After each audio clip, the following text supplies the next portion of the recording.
Imagine going away on vacation for 1 week. You leave your house keys with a trusted friend. Not for a party. Not for a favor that benefits him. Just so he can look after your 2 dogs while you and your wife are away. Now imagine coming home and finding out that your friend gave your keys to his girlfriend. And she has been living inside your house. Not visiting, not stopping by, living there. And when you tell her to leave, she refuses. Tonight on Blanket Fort Stories, we have a story about a vacation favor, a broken friendship, an unwanted guest, and a police call that takes a very unexpected turn. Get comfortable. Let's get into it. The story begins with a homeowner and his wife planning a 1-week trip to Hawaii. They owned a 2-story house, and while they were away, no one would be home. They also had 2 dogs. Taking the dogs with them was not realistic, so the homeowner gave his house keys to a good friend. The arrangement was simple. The friend would come by, feed the dogs, change their water, and take them for a 1-hour walk each day. Nothing about this seemed complicated. It was the kind of favor people ask from someone they trust. The friend had access to the house. The dogs would be cared for. The couple could go on vacation without worrying. At least that was the plan. While the homeowner was away, his friend sent him a message. The friend explained that his girlfriend was in town and had nowhere to stay. He himself lived in a 1-bedroom condo with 2 other roommates, so there was not much room there. Then he asked if his girlfriend could stay at the homeowner's house. Just for 1 night.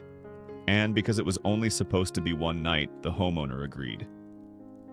That part is important. The permission was not open-ended. It was not. Sure, she can live there. It was not. Let her stay as long as she wants. It was 1 night, a short favor, a small exception. Or at least that is what the homeowner thought he was agreeing to. After a week away, the homeowner and his wife came back. And that is when they discovered the problem. The girlfriend had not stayed for just 1 night. She had been there for 4 days. Worse, she had made herself at home on the upper floor of the house. Not in a guest room for 1 night kind of way. More like she had settled in. The homeowner immediately told her to leave, but she refused.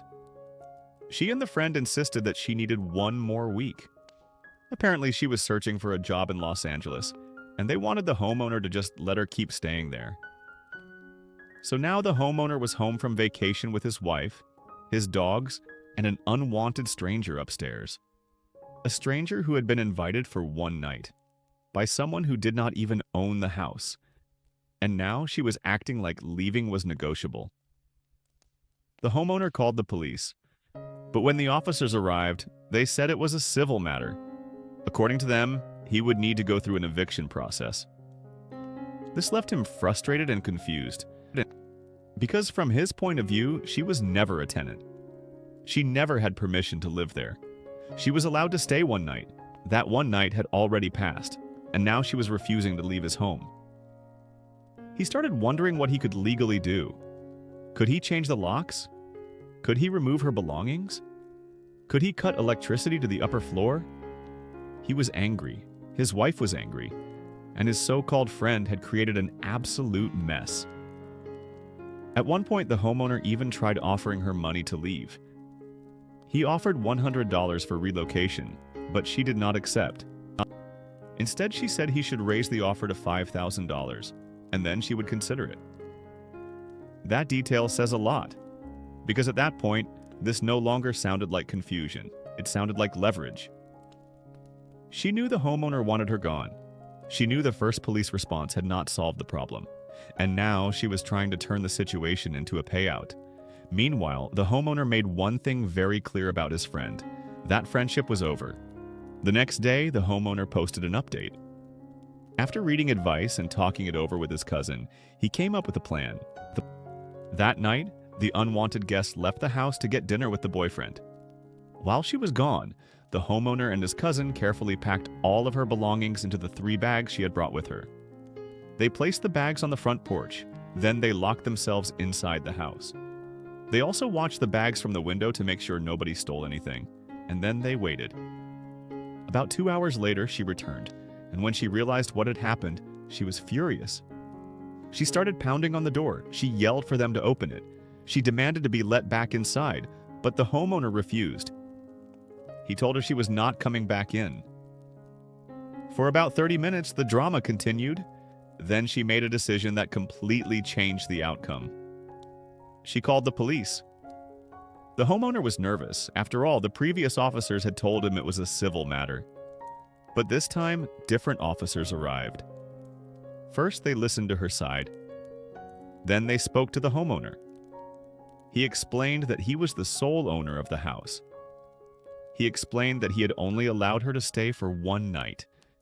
He explained that she had no permission to keep living there. She claimed that he had given her permission to stay indefinitely. So the officer asked a simple question. Did she have proof? She said there had been a message, but it had accidentally been deleted. Then the officer asked for her ID. She handed it over. And this is where the story takes a sharp turn.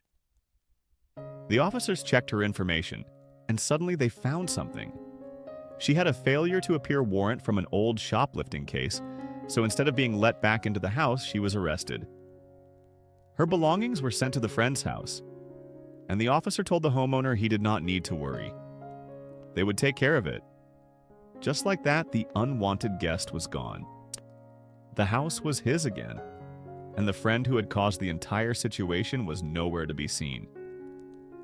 To me, this story is really about trust. The homeowner trusted his friend with his keys. He trusted him to take care of the dogs. He even agreed to help the girlfriend for one night. And that one act of flexibility was stretched into something completely different. The friend did not just cross a line.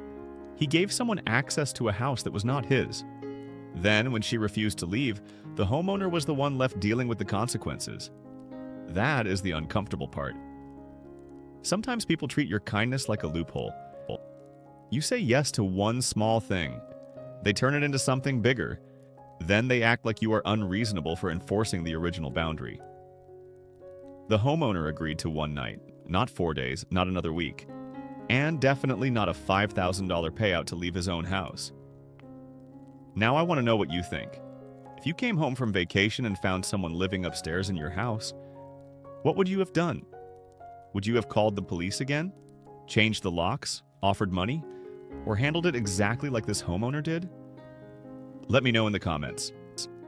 And if you like cozy retellings of messy internet stories, strange updates, and unbelievable house drama, subscribe to Blanket Fort Stories.